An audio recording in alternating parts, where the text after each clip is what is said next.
Quem não gosta de um bom filme de suspense? De uma história bem contada sobre crimes cruéis, quase sem solução. Os passos do cruel assassino, até o seu deslize e ser descoberto e pego no final do filme. Mas e quando toda essa crueldade e falta de empatia acontece na vida real? Eu sou o Marco e confiram agora a história de um dos maiores serial killers que o mundo infelizmente conheceu. Albert Hamilton Fish, mais conhecido como Albert Fish ou Lobisomem de Wisteria, Papão e Vampiro de Brooklyn, nascido em 19 de maio de 1870 em Washington, Fish se tornaria um verdadeiro monstro na fase adulta. Ele era pedófilo, masoquista, serial killer e um faminto canibal. Ele se gabava ao dizer que tinha tido para si crianças em cada estado do país e afirmava em gargalhadas que havia molestado mais de 100 crianças ao longo de sua vida. Mas as autoridades o trataram como suspeito de quase 10.000 casos. Fish confessou muitos homicídios. Talvez o número não fosse tão absurdo assim, mas foram muitas pessoas que ele matou. Mas o caso mais famoso que levou à captura do monstro canibal foi o rapto e assassinato de Grace Budd. Albert Fish nasceu em Washington em 1870. Seu pai já era um senhor de idade avançada. Ele tinha 43 anos a mais que a mãe de Fish. Os problemas mentais pareciam perseguir a família toda. Tios e outros parentes de Fish apresentavam esse quadro de demência. Aos 5 anos de idade, o menino então perdeu seu pai, que foi vítima de um ataque cardíaco fulminante. A mãe, desorientada e sem saber o que fazer, abandonou o menino em um orfanato sem olhar para trás. No orfanato, Fish sofria espancamentos e humilhações. Apanhava sempre, e aos poucos foi descobrindo que sentir dor física lhe dava prazer. Ele dizia que tinha ereções quando apanhava, e isso fez com que mais tarde se tornasse adepto de sadomasoquismo. Ao completar 7 anos, sua mãe resolveu buscá-lo e levá-lo para casa, já que agora a sua cabeça era outra e também havia arrumado um emprego.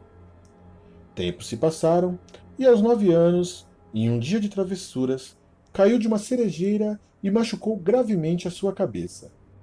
Esse acidente lhe daria fortes crises de dores de cabeça para o resto da vida, além de pequenos problemas mentais. Aos 12 anos, Fish começou uma relação homossexual com um rapaz que trabalhava próximo à sua residência. Esse rapaz lhe incentivou a beber urina e a praticar coprofagia, que nada mais é do que fazer sexo junto a fezes e outros fluidos corporais que seriam considerados nojentos para alguém normal. Com o tempo, a promiscuidade de Fish ia aumentando. Frequentava casas de banho públicas para ficar olhando os rapazes se despindo. Ficava por horas e mais horas admirando os corpos alheios. Em 1898, sua mãe lhe arrumou um casamento com uma moça 14 anos mais nova do que ele. Essa relação lhe rendeu 6 filhos. No ano seguinte, a família de Fish se mudou para Nova York. Lá, aos seus 29 anos, começou a encontrar pessoas dispostas a praticar com ele sadomasoquismo, principalmente se relacionando com homossexuais. Já nesse mesmo ano, ele começou a raptar crianças e participar de atividades bizarras. Algum tempo depois, arrumou um emprego de pintor e aproveitava do emprego para molestar meninos, principalmente os menores de 6 anos. Durante muito tempo, sua vida foi ter relações homossexuais, regadas a sexo bizarro e sadomasoquismo. Também repetia suas bizarrices com relações heterossexuais. Vivia em bordéis onde era chicoteado e agredido. Além disso, gostava de causar dor nos outros. Em uma de suas aventuras sexuais, tentou castrar seu companheiro, que se assustou e fugiu do quarto.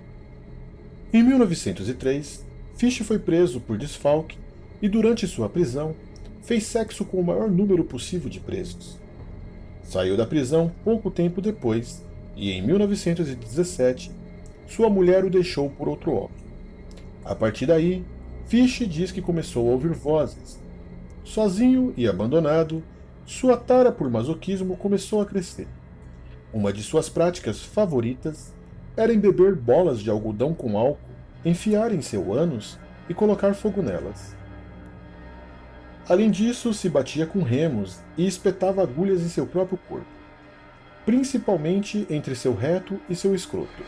No começo, ele retirava as agulhas, mas depois de um tempo, as enfiava tão profundamente que não conseguia mais tirá-las. Então, aos 55 anos, começou a sofrer severas alucinações. Fish dizia que Deus lhe ordenava para torturar e castrar rapazes novos.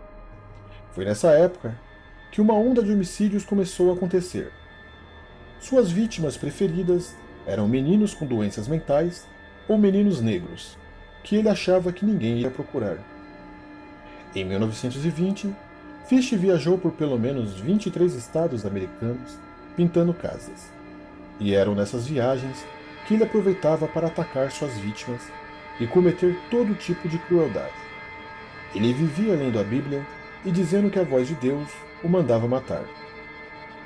Em julho de 1924, Fish tentou fazer mais uma vítima, Beatrice Kell, de 8 anos.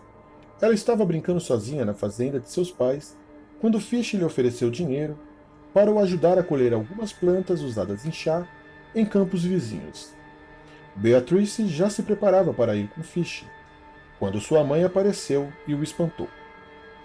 Fish ainda ficou rondando a família e chegou a se esconder no celeiro, mas o pai de Beatrice o encontrou e o expulsou de lá à força. Mas foi o fim trágico de Grace Budd que daria fim a todas as maldades de Fish uma vez por todas. No dia 25 de maio de 1928, Edward Budd colocava um anúncio na edição de domingo no jornal The New York World, procurando emprego. Lá, ele dizia que tinha 18 anos e desejava trabalhar no campo. Colocou também seu endereço para contato. 3 dias depois, Fish, com 58 anos, visitou a família Budd em Manhattan, dizendo que iria contratar Edward. Ele se apresentou com um nome falso, chamando-se de Frank Howard, um agricultor de Nova York. Ali, ele conheceu Grace Budd, irmã de Edward. A menina tinha apenas 10 anos. Fish prometeu o emprego e disse que mandaria alguém buscar Edward em alguns dias. Em uma segunda visita, Fish deu certeza de que realmente iria contratar Edward, e assim convenceu os pais dele, Delia Flanagan e Albert Budd, a deixar que Grace acompanhasse Fish em uma festa de aniversário naquela tarde, na casa de uma suposta irmã. Nessa tarde, Grace saiu com Fish e nunca mais voltou. O desaparecimento ficou sem solução por alguns anos, e em 1930 chegaram a prender um suspeito, mas o mesmo foi liberado dias depois por não haver provas. E em novembro de 1934, uma carta anônima foi enviada aos pais de Grace Budd.